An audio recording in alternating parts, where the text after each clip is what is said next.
first thing that we're going to do is go through Revelation chapter 13 and verses 11 through 18, and you will notice that I have inserted in brackets certain explanations in this passage. So I'm going to go through the passage, add those explanations, make a few remarks, and then we are going to study in more detail all of those aspects as we go along today. So Revelation 13 verse 11 reads, "Then," that means when the first beast receives its deadly wound, "I saw another beast coming up." The expression coming up is used, for example, in Matthew 13 verse 7. It's the word anabino in Greek, and it refers to a plant that is just sprouting out of the earth, which means that this nation is going to be a nation that is just having its origin at that time, around the time of the deadly wound. And it says that it came out of the earth.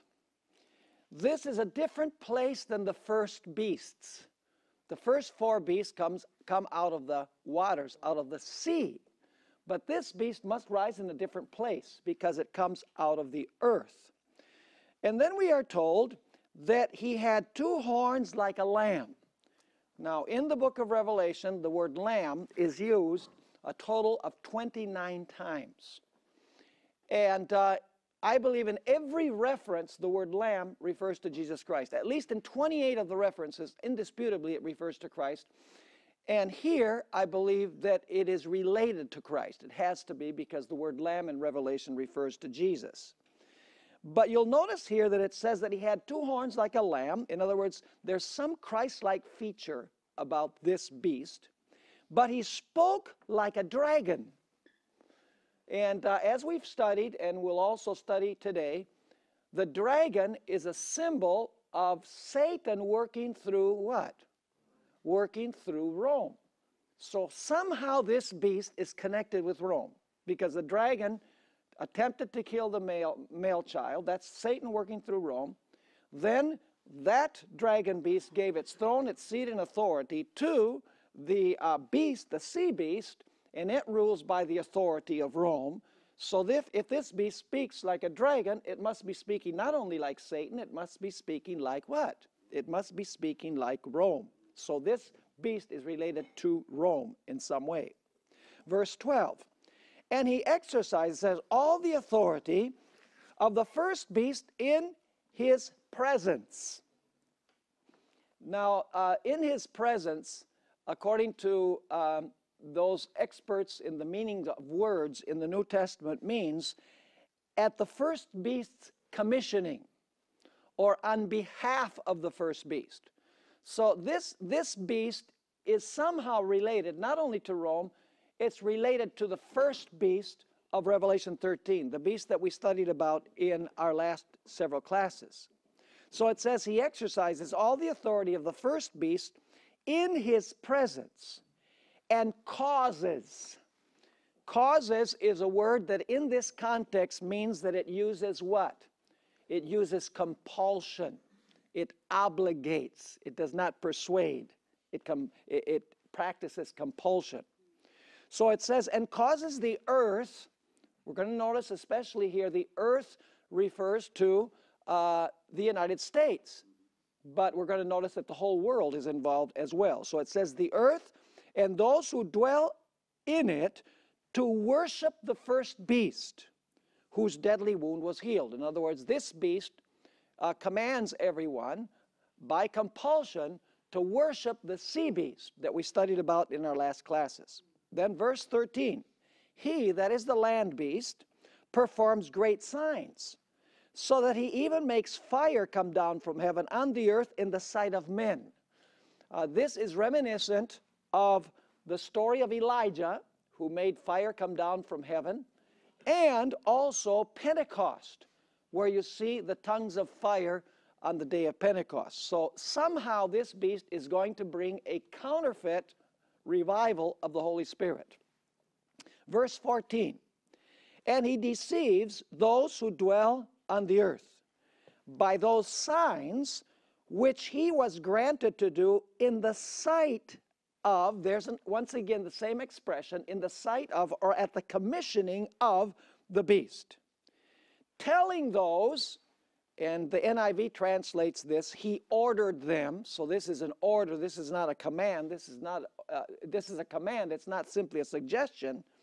Telling those who dwell on the earth to make an image to the beast.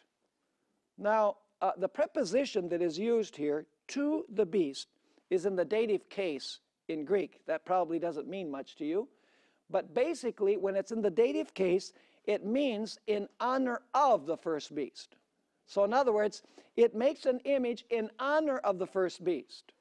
Now, let's continue reading here. So once again, we go to verse 14. He deceives those who dwell on the earth by those signs which he was granted to do in the sight of or at the commissioning of the beast, telling those, that is, ordering them, who dwell on the earth to make an image to the beast, that is, in honor of the beast, who was wounded by the sword and lived. Clearly, this is the beast that came from the sea, right?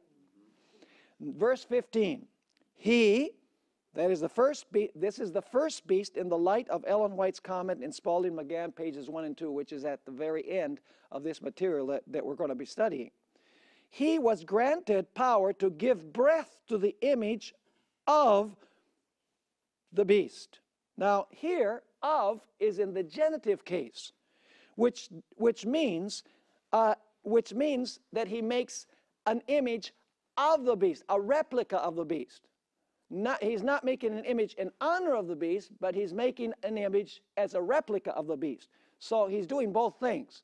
He's making an image to honor the beast, and which is a replica of the beast. Are you following me or not? So it says, he was granted power to give breath to the image of the beast, that the image of, once again, replica, of the beast should both speak and cause. Speak, how does a nation speak? How does a beast speak? Through its legislative and its judicial authority, right? Especially when you're dealing with a nation that is a republic. It speaks through Congress, if you please. And then it says, and cause, once again, compulsion, cause as many as would not worship the image of, once again, a replica, the idea of a replica, the image of the beast to be killed. He causes, the NIV translates, he forced everyone, which is really the sense of the verb. He causes all, both small and great, rich and poor, free and slave, to receive a mark. And we are going to study this later on, what the mark of the beast is, a little bit later on in this class. And it imposes the mark of the beast on the right hand, and where? Or on their foreheads. Now, the mark of the beast is given in two places. The seal of God is given in only one. Why? There's a specific reason why. And on the right hand would mean out of convenience, so that they can buy or sell, even though they know that what the beast is requiring is wrong. But out of being able to buy and sell and not being killed, they'll go along. And on the forehead means that they are convicted that the beast is right. We're going to notice that. Verse 17, and that no one may buy or sell except one who has the mark or the name of the beast. And I believe the name of the beast is vicarious filii Dei. That means one who takes the place of the Son of God, one who is the vicar of Jesus Christ. So it says, who has the mark of, or the name of the beast, or the number of his name. The number is 666. And then it says in verse 18, here is wisdom, let him who has understanding calculate the number of the beast. So you have to do some mathematical figuring, don't you, in order to determine what the number of the beast is. For it is the number of a man. Actually, a better translation, it is the number of man. Not a man. There's not an indefinite article there. It simply is the number of man, and his number is 666. So those are all of the exegetical remarks that I wanted to share with you at the very beginning, so that when we go through in detail, we'll be on the same page. We'll have a complete picture. So let's go now to the chronology of Revelation 12 and 13. This will be just a review. You remember that in Revelation chapter 12, towards the end of the chapter, we have 3 consecutive stages. First of all, in verses 13 through 15, we have the period of dominion of the papacy, the 1260 years. You remember that? Then we have the next stage, which is the earth what? Helping the woman. That's in verse 16. And then finally, there's a third stage, which is the dragon enraged with the woman and goes to make war with the remnant of her seed who keep the commandments of God and have the testimony of Jesus Christ. So you have the 1260 years, the earth helps the woman, and then the dragon is filled with rage because the earth helped the woman.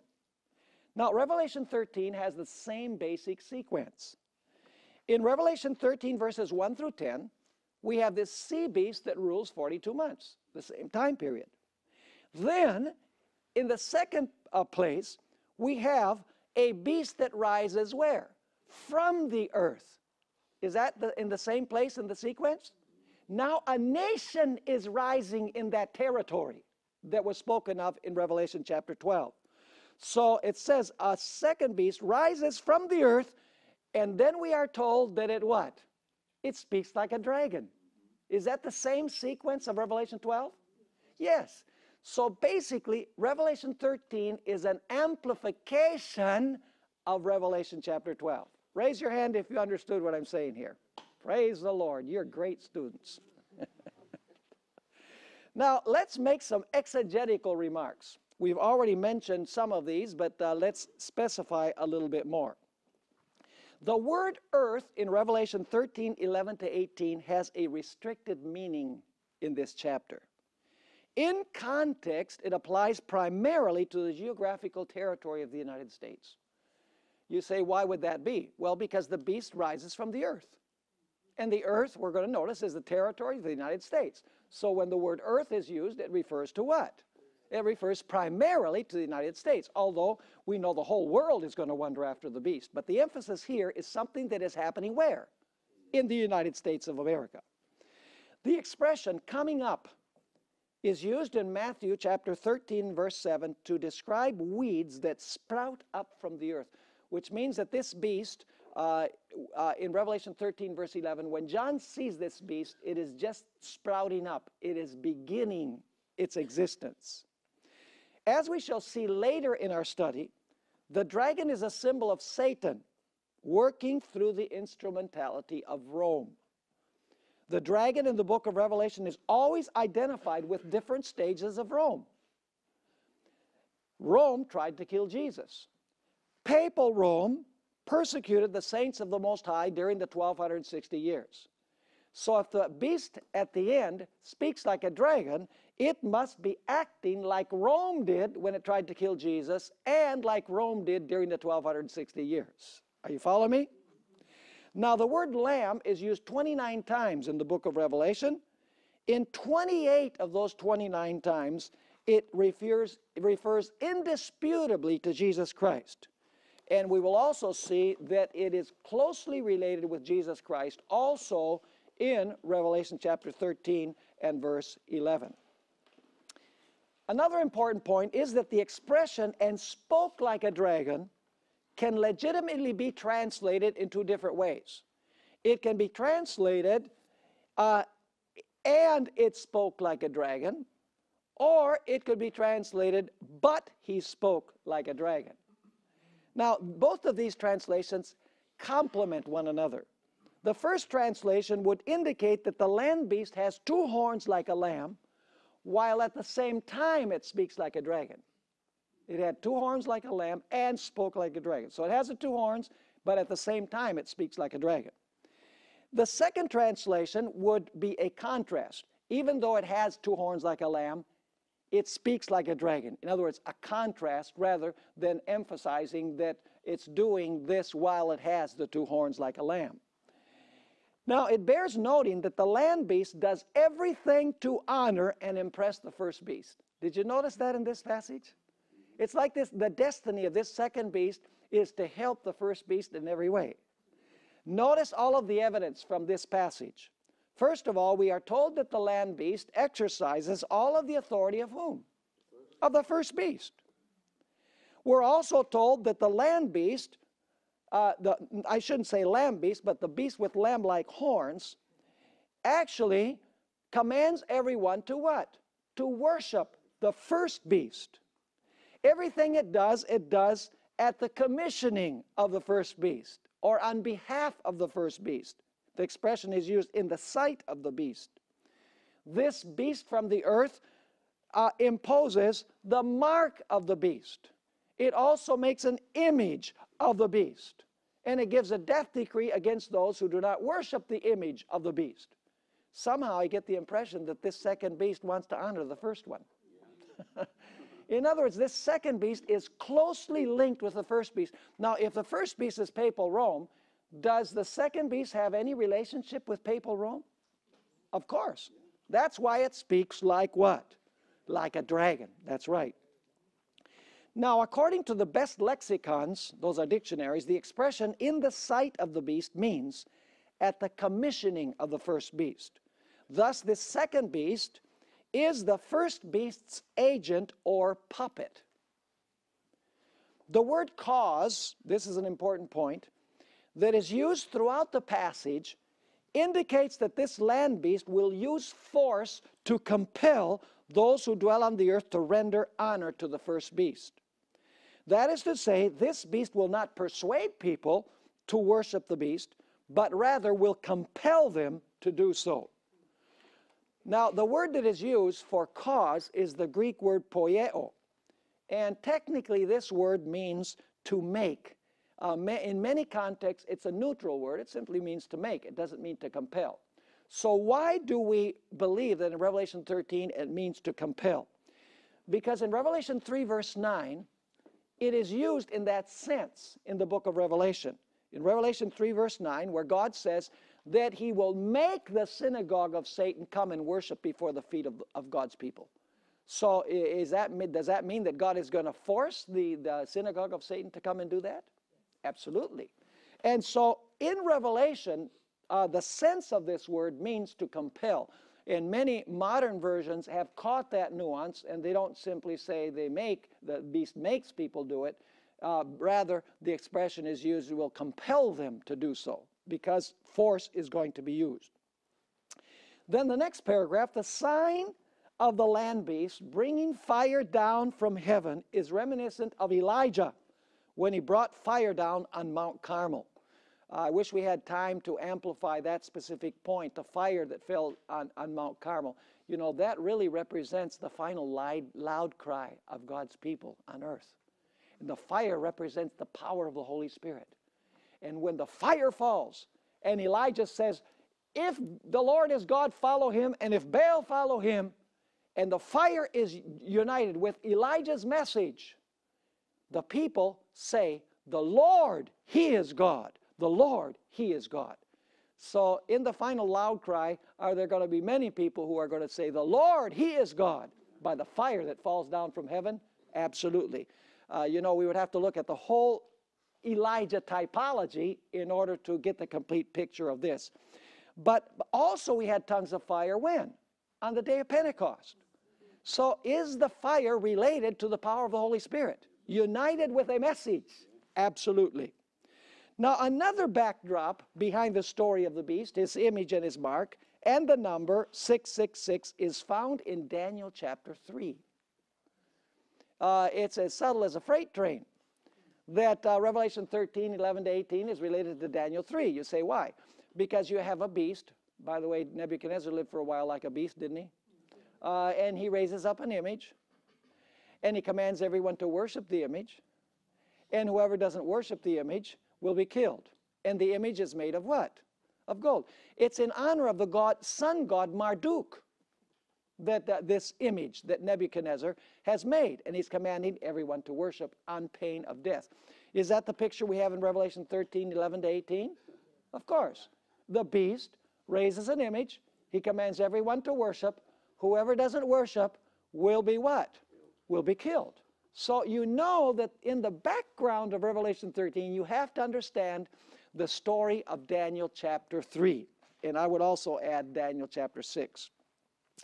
Now, the image is the word eikon in Greek, where we get the word icon from. And it refers to a likeness or a reflection of something or someone. For example, it's used in Matthew 22, verse 20, to describe the image of Caesar on a Roman denarius. So are you understanding that this is going to be a reflection of what the first beast was? And what is the main characteristic of the first beast? You tell me, what is the main characteristic of the first beast? What is the main characteristic of the papacy? What does the word papacy mean? It means the union of church and state. That is the fundamental point that we're going to see in every one of these prophecies. When the civil power of Rome is removed in 2 Thessalonians 2, the church assumes civil power. We noticed in Daniel 2, the mixture of the iron and the clay. In Daniel chapter 7, we have once again a little horn who is using the civil power to persecute. In every one of the passages, we find that the central characteristic of the papacy is the union of church and state. That's what makes the United States of America so radically different in its principles. Just totally and radically opposite of what the papacy is. But we know that, let me ask you this. In what way is a lamb similar to a dragon? In no way. And yet here we have a nation that has two horns like a lamb and it speaks like a dragon. It's a contradictory, could I say that it's a schizophrenic beast? It has a dual personality because it claims one thing, but it does what the papacy did. It joins church and state to persecute. Are we doing well so far? Now, let's continue and speak a little more specifically about the beast from the earth. In Revelation 13:11, we find a description of a two-horned beast that rises from the earth. It will compel the entire world to worship the beast that was wounded with the sword. So let's read Revelation 13, verse 11, where we have a description of this beast. Then I saw another beast coming up out of the earth. And he had two horns like a lamb and spoke like a dragon. Now, as I mentioned before, the next paragraph emphasizes that it appears like the destiny of this second beast is simply to help the first beast recover the power that it lost when it received the deadly wound and when it was thrown into captivity. We already covered that point. What's remarkable about this beast, towards the end of this portion of the syllabus, what's remarkable about this beast is its split personality. While it has two horns like a lamb, it simultaneously speaks like a dragon. This is an important point. Notably, the two horns are not broken off. And then it speaks like a dragon. No, it speaks like a dragon while it still has the two horns. This is significant. In other words, it is going to contradict the principles upon which it is founded. It speaks like a dragon while it still continues to have the two lamb-like horns on its head. The character of this beast is reminiscent of the split personality manifested by Dr. Jekyll and Mr. Hyde. And I have a book that I wrote that has that title in it. Now, we've already mentioned the introductory statements in the book of Revelation, so we don't have to deal a lot with that. Do you remember that many times when a series begins, a verse is given summarizing the total career or the total period that is going to take place, beginning and ending point and everything in between? Well, we have the same thing in Revelation 13, verse 11. It says that this beast has two horns like a lamb, but it speaks like a dragon. Does it speak like a dragon when it first rises to power? No. It has two horns like a lamb. There's going to be a period of peace, but it's going to end up, what? Speaking like a dragon. So Revelation 13:11 summarizes the whole career in one verse. It gives you the beginning point. It has two horns like a lamb, and it gives you the ending point. It speaks like a dragon. This is very, very common in the book of Revelation. Now, we are going to skip the next section because we already dealt with that. 3 stages of the dragon in Revelation 12 and 13. And we are going to go to the following page, summary of Revelation 12. And even though we dealt with this again, I'm going to mention it quickly because it is crucially important to what we're studying. Revelation chapter 12 has 3 stages. First of all, the first stage is when the dragon tried to slay the child. The second stage is when the dragon persecuted the woman for 1,260 years. The third stage is when the dragon once again persecutes the remnant of the woman's seed. And this is the reason why Revelation 13 verse 4 tells us that the people will worship the dragon and they will worship the beast. See, they're not only going to worship the beast, they're also going to worship who? The dragon, because the dragon is behind the beast. Are you with me or not? Now, notice Ellen White in Great Controversy 581. We already read this statement, but in this context, let's read it again. Is the United States going to have a Roman element? Yeah, it's speaking like a dragon. Notice Ellen White caught that nuance. She wrote, "The papacy is silently growing into power. Her doctrines are exerting their influence in legislative halls, in the churches, and in the hearts of men. She is piling up her lofty and massive structures in the secret recesses of which her former persecutions will be repeated.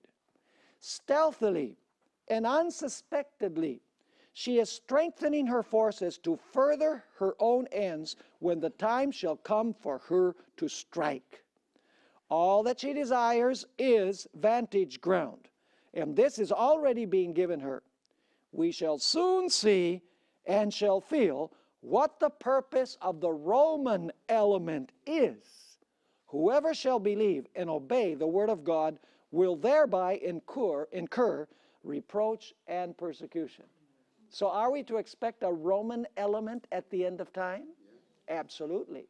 Ellen White knew that this beast from the earth was going to have a Roman element, was going to do everything with reference to Rome. Now we need to identify this beast. You know, we've assumed that this beast is the United States. But now let's take a look at several characteristics of this beast to see if we can identify this beast. Characteristic number 1. It is universally agreed among students of apocalyptic prophecy that beasts represent what? Kingdoms or nations. In the book of Daniel, the lion, the bear, the leopard, the dragon beast, the ram, the he-goat, all represent what? Nations. So would we expect a beast here to represent a nation? Of course we would.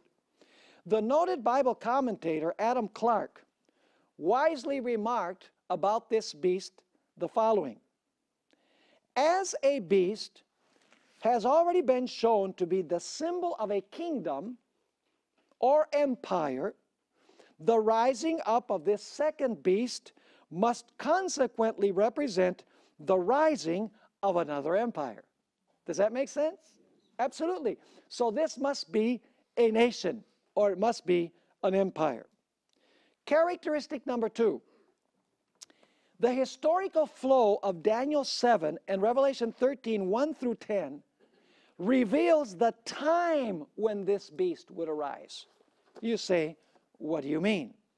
All we have to look at is the chain of prophecy, folks, to know when this beast is going to rise. Because you have, first of all, Babylon, Medo-Persia, Greece, the Roman Empire divided, the papacy rules 1,260 years, and then you have the beast that rises from the earth. So when are we to expect this beast from the earth? Back in the times of Babylon? Back in the period of the Roman Empire? During the 1,260 years? No. It is when the first beast receives its deadly wound that we are to expect this beast to rise. Around 1798. The chronology is clear. See, when you see the prophetic chain, this is the beauty of the Adventist method of interpreting Bible prophecy. It's a disciplined approach. It's not guesswork. It's not conjectures. It is scientific. It is mathematical, if you please. See? Lion, bear, leopard, dragon, 10 horns, little horn, beast from the earth. It has to arise around the year 1798. What is yet to occur? What is yet to occur is the healing of the deadly wound. Incidentally, do you know when the founding documents of the United States were ratified? The Declaration of Independence in 1776, the Constitution in 1787, and the Bill of Rights in 1791, and the deadly wound is in 1798. You say, well, but the United States didn't rise in 1798. They were doing these documents before. Well, we need to understand that when the Bible says that Medo-Persia rose, it doesn't mean, you know, we say the year 539 is Medo-Persia. Well, Medo-Persia was already rising to power before that. Just 539 is the crucial moment. Are you following me or not? And so this beast rises in the realm of 1798. In other words, this beast was already rising to power when the first beast was about to receive its deadly wound. This is amazing. Now, notice the third characteristic, and this is related to what we just read, and we're going to read it now from the book of Revelation itself. It says in Revelation 13, verses 10 and 11, "He who leads into captivity shall go into captivity. He who kills with the sword must be killed with the sword." That's a deadly wound, right? What year are we talking about there?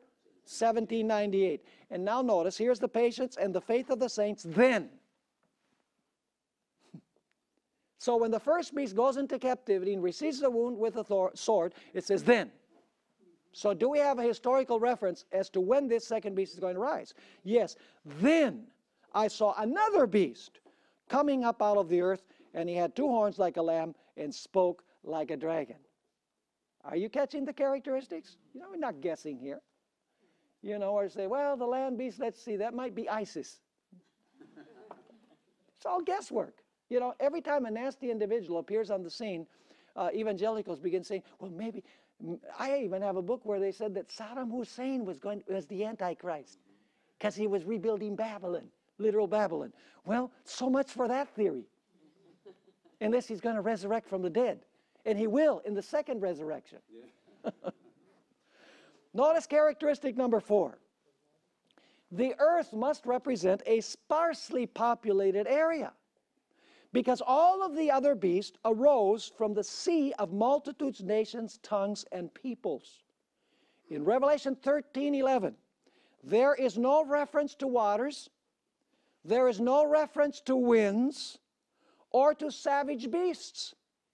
The land beast did not have to war with any previous empire. Is that significant? Yes, very significant.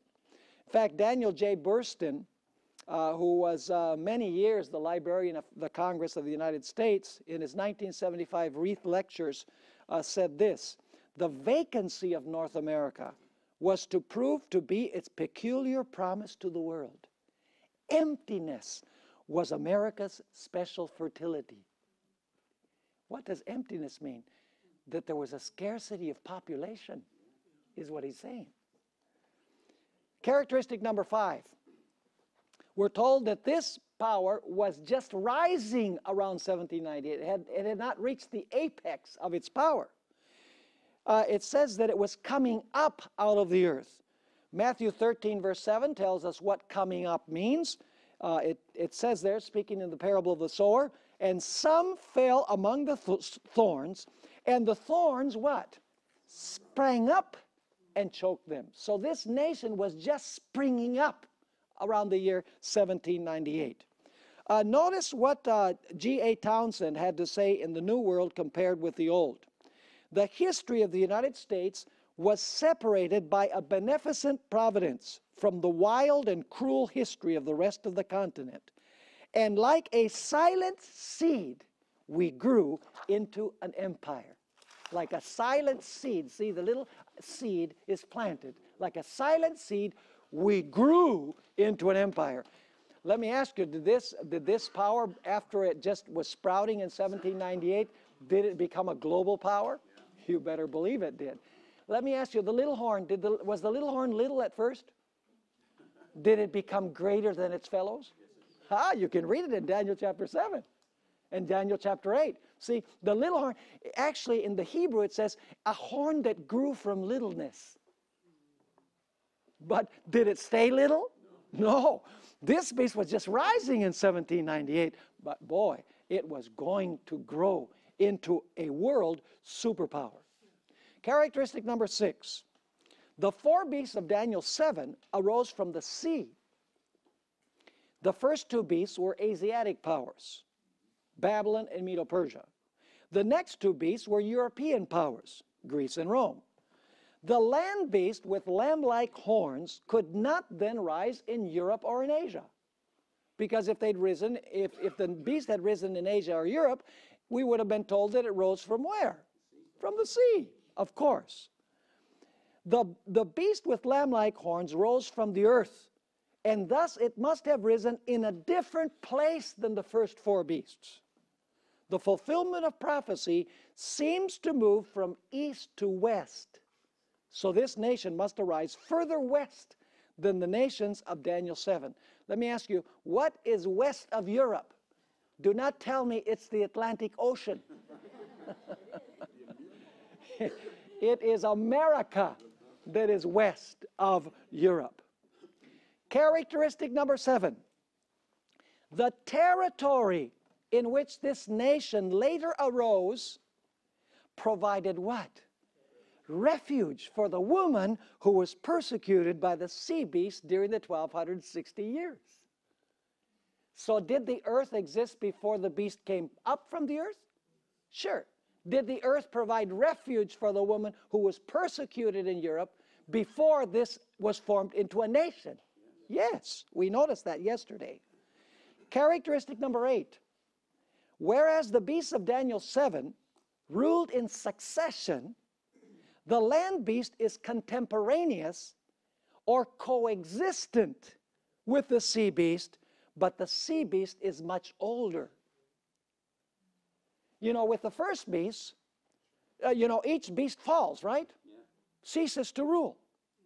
But here we have a cooperative relationship.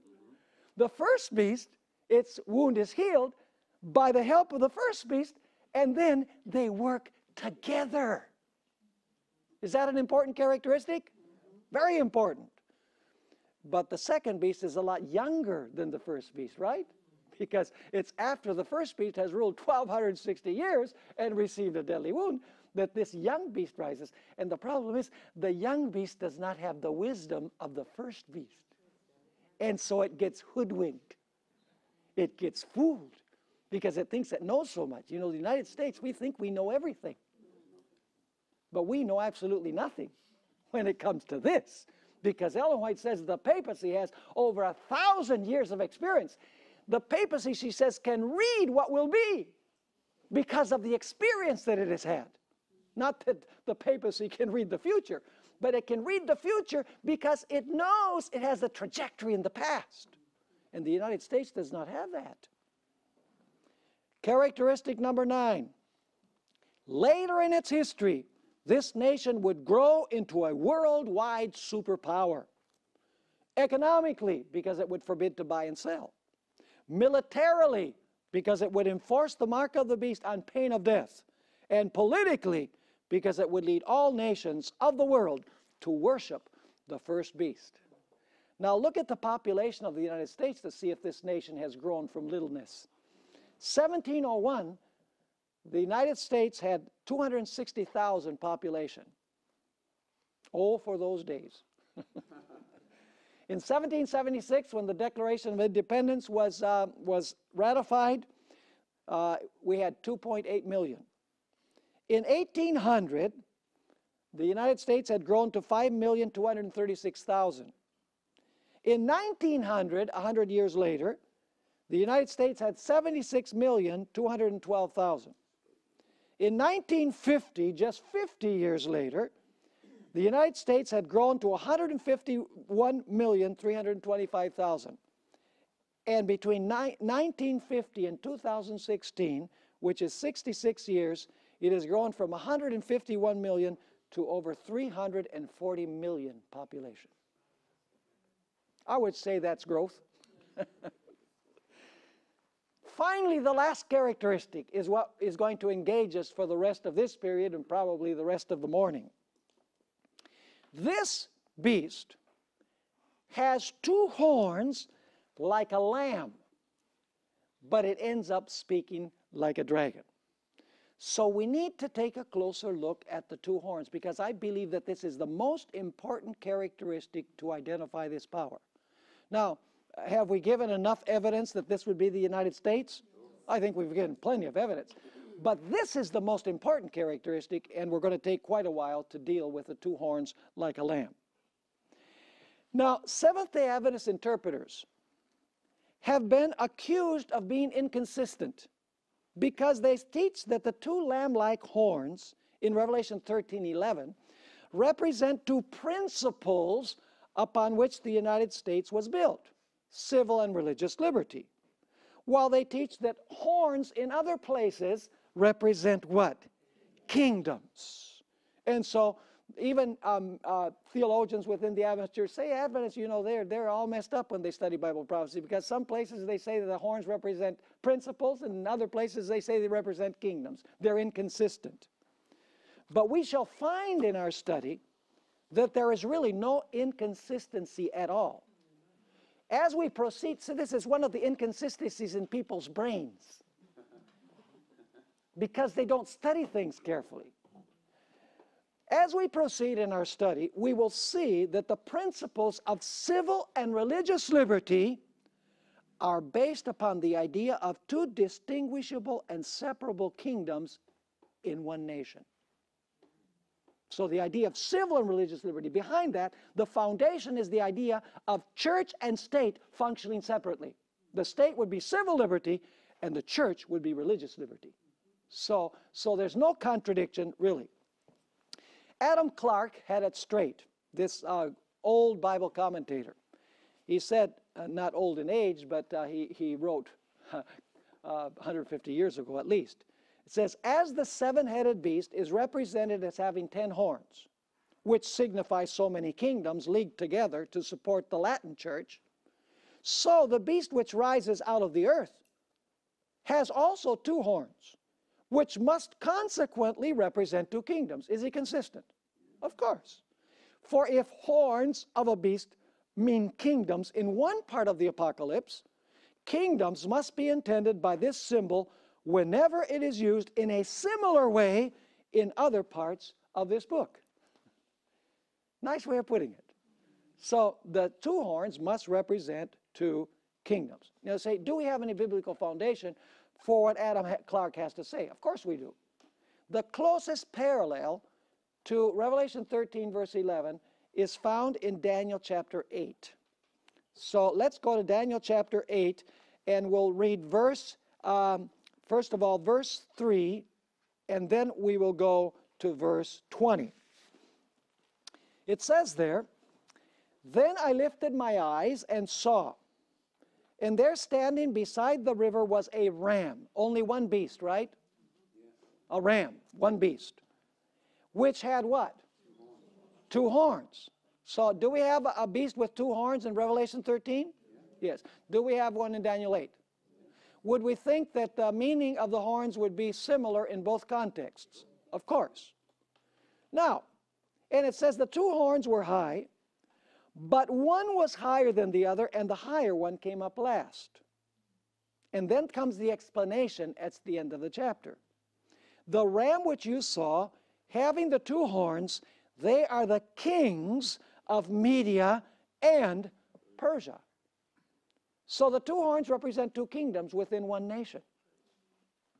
A nation that has two kingdoms. Are you with me or not? It will be noticed that the ram represents one nation that was composed of two kingdoms, the Medes and the Persians. The inevitable conclusion is that the two horns like a lamb in Revelation 13 verse 11 symbolize two kingdoms that exist side by side within a single nation. And of course, I know you're thinking, does the United States, is the U.S. composed of two kingdoms in one nation? Absolutely. Now, why are the horns lamb-like? Revelation uses the word lamb 29 times, as I mentioned before, and in 28 of those references, it refers indisputably to Christ. Does it apply to Christ as well in Revelation 13, verse 11? Once again, Ranko Stefanovic, in his commentary, The Revelation of Jesus Christ, page 419, states this: the symbol of the Lamb in Revelation always refers to Christ, which suggests that the reference here is not to any lamb, but clearly to the Lamb. Thus, the appearance of the earth beast is described in Christ-like terms, suggesting a very possible history of this power with a religious overtone. Now, these two horns like a lamb are antithetical to the speaking like a dragon. The beast that has lamb-like horns has these horns like a lamb, but it speaks like a dragon. So the lamb-like horns must be the positive side of this beast, right? Because you have a contrast. Whereas the speaking like a dragon must be the negative side of this beast. So this beast has a positive side and it has a negative side. And it's going to contradict the positive side when it speaks like a dragon. Now, the question is, why are these two horns like a lamb? The lamb represents Christ. So this must mean that these are the two kingdoms that were recognized by whom? They are the two kingdoms that were recognized by Christ the Lamb. And so the big question is, which kingdoms did Jesus Christ recognize as being legitimate? Well, we already read Matthew 22, verses 15 through 21. I'm only going to read the last verse, verse 21.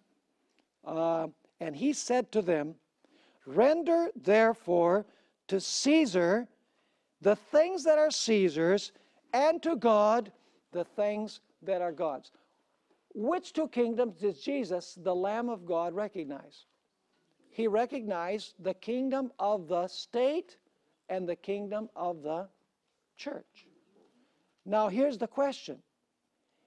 Was the United States founded upon the idea that there could be in this nation two kingdoms separate from one another, functioning each in its own sphere, with its own sword, where one did not interfere with the other? Absolutely. Now, let's notice at the bottom of the page. Now the question must be asked: what nation or kingdom was beginning to rise in power in 1798 when the first beast received its deadly wound, which in its founding documents recognized the legitimate simultaneous existence of two kingdoms within a single nation, such as Jesus the Lamb believed in? The answer is unmistakable. In Great Controversy, page 440, Ellen White explained about this second beast. What nation of the New World was in 1798 rising into power, giving promise of strength and greatness, and attracting the attention of the world? The application of the symbol admits of no question. One nation, and only one, meets the specification of this prophecy. It points unmistakably to the United States of America. Did you notice how definite she is? She says, no question, one nation and only one meets the specification. Unmistakably, it points to the United States of America. She had no doubts whatsoever about what this second beast represented. Now, for convenience sake, the history of this land can be divided into two great periods. The first period would be the colonial period. And arbitrarily, I've chosen 1620 to 1776. 1776 because that's when the nation was officially established. And the other period is what I call the constitutional period, which is from 1776 all the way through the days that we are living in now. Now, the constitutional fathers of the United States, and we're going to prove this by reading several statements from them in a little while. These men, such as George Washington, Thomas Jefferson, John Adams, James Madison, Benjamin Franklin, among others, they knew, and we see this in their writings, three realities. First of all, they knew very well the history of the church in the Middle Ages. They constantly mentioned the Inquisition in their writings. They knew the history of what happened when the papacy joined church and state during the 1260 years, because they write about it. And they say in their writings, that's not going to happen in this nation that we are establishing. We're going to establish a different system, because we know what happened in Europe when church and state were joined together. So the Founding Fathers knew what had happened in Europe. We also know that they knew what happened during the colonial period. You know, during the colonial period, you know, the Protestants today make it sound hunky-dory, real nice time to live in. Yeah, that is if you were a member of the established church. But if you were not a member of the established church, it wasn't such a paradise to live in. They knew that in the colonial period, and in a moment we're going to take a look at this, they knew that during the colonial period, if you didn't belong to the established church, you lost a lot of your civil rights. And so they said, even in the colonial period, before the nation was established, these people came seeking freedom of religion, and then they took away freedom of religion from everybody that didn't agree with theirs. So they knew about the colonial period, that it was a small-scale reflection of what happened during the 1260 years. They also knew their Bibles. They write about you know, the crucifixion of Christ by the union of the apostate Jewish church with the Roman state. They knew about what the Bible teaches concerning the union of church and state and what ensues as a result. The founders knew about the Inquisition. In their writings, they refer to the Inquisition repeatedly. In fact, this is the sobering thing. They were living in the closing years of the 1260 years. Do you know that the founding documents of the United States were all ratified right before the deadly wound? They were still living during the 1260 years. When the Declaration of Independence was signed in 1776, the Constitution in 1787, and the Bill of Rights, the first 10 amendments to the Constitution, in 1791. The constitutional fathers knew very well what happened when church and state were united together. They knew all about the mechanism of the Inquisition and were well acquainted with the martyrdom of John Huss, for example. They knew that Huss was held in subhuman prison squalor for months without due process, that he had been accused by false witnesses, that he had broken no civil laws, that he had been tried for the religious convictions of his conscience, that he was judged by leaders of the church in a similar fashion that the Sanhedrin had judged Jesus, that the religious leaders pronounced the death penalty against him, and that the church had finally appealed to the civil power of Emperor Sigismund to ratify and carry out the church's decree. And they knew that Huss was burned at the stake for nothing other than the convictions of his own conscience. Are you catching the picture? So let's talk a little bit about John Huss. He's only one example of what happened during the 1260 years that we could present. We could present many others. Read Fox's Book of Martyrs. That'll give you another idea of other examples. The man who was chosen to take Huss from Prague to Constance was Poggius, known as Poggius the Papist. When Poggius went to Prague to take Huss to Constance, he was a strong Roman Catholic. But when he observed Huss's piety and how he was mistreated by the papacy, he became a sympathizer with Huss. Now, upon arrival in Constance, Huss was thrown into prison, where he spent several months without due process. In other words, he's thrown in prison and left there without any trial, kind of like the prisoners in Guantanamo. Finally, he was brought forth from prison for his ecclesiastical trial, First, he's given an ecclesiastical trial. The civil power is not involved at first. It's just the church. Sounds familiar, doesn't it? This is how Poggius described Huss's condition when he was brought forth from his cell. Listen to the condition he was in after months in prison without due process. After a short while, Huss was led out of his dungeon into a decent chamber, but his feet almost refused to carry him. He swayed as he walked. Listless and unused to the day was the light of his eyes, deathly pale his cheeks, and loose what was left of his teeth, since 11 had fallen out due to the damp prison. The nails on his fingers were terribly long, because he had been unable to bite them off for many weeks. Upon his skin was a crust of dirt, which exuded an awful stench, and his otherwise brown hair fell in white ringlets upon his rotting and torn garb. His shoes had rotted upon his feet, and his shirt and loincloth had vanished. The rounded flesh which had covered his bones had shrunken and shriveled, and he had become a picture of woe without equal, unrecognizable to those who had known him before. Horror filled those who looked upon him, and pitying people prepared a bath for him, brought shirts and clothing, and refreshed him with strengthening foods, for which he could only thank with tearful eyes. No trial yet, folks. After cleaning up, Huss was taken to stand before the religious magistrates of the church. The state is not involved yet for his religious trial. And this is how Poggius describes it. With the clock striking 8 and the bells tolling, the procession, notice these are all religious figures, the procession of bishops, cardinals, fathers, and deputies moved towards the church, where a chair had been placed for Huss, about which the seats of the gentlemen were arranged. 47 charges were leveled against Huss. None of them were a violation of civil law. Every charge had to do with the religious convictions of his own conscience.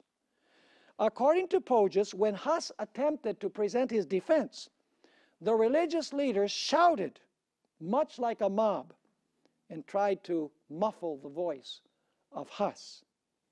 Finally, Poggius tells us, when the shouts had subsided, Huss was allowed to speak. Visit secretsunsealed.org for annual class dates and topics. Anchor is a seminary-level course of study on the fundamentals of Seventh-day Adventist theology taught by Pastor Stephen Bohr and guest theologians. Seating is limited.